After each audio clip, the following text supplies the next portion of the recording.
ఇప్పుడు మనం మన ప్రాణంతో ఏం చెప్పాలంటే, నా ప్రాణమా దేవుణ్ణి నమ్ముకొని మౌనంగా ఉండు.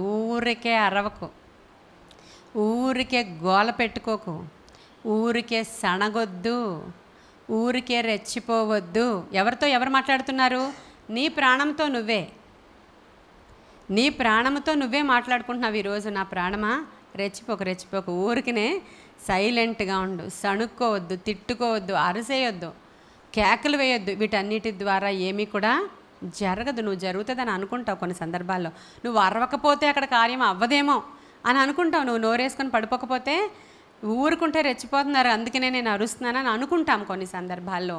ఇక్కడ దావీదైతే ఎన్ని పరిస్థితులు ఎలా ఉన్నా కూడా తన ప్రాణముతో తను మాట్లాడుకుంటున్నాడు. నా ప్రాణమా దేవుని నమ్ముకొని మౌనంగా ఉండు, దేవుడు కార్యం చేస్తాడు, ఆయన అన్నీ చూస్తున్నాడు, ఆయన చెవులు నిర్మించిన వాడు ఖచ్చితంగా వింటాడు, ఆయనకి అన్నీ తెలుసు, హృదయం యొక్క భాష తెలుసు, మౌనము యొక్క భాష కూడా దేవునికి తెలుసు. హల్లెలూయా.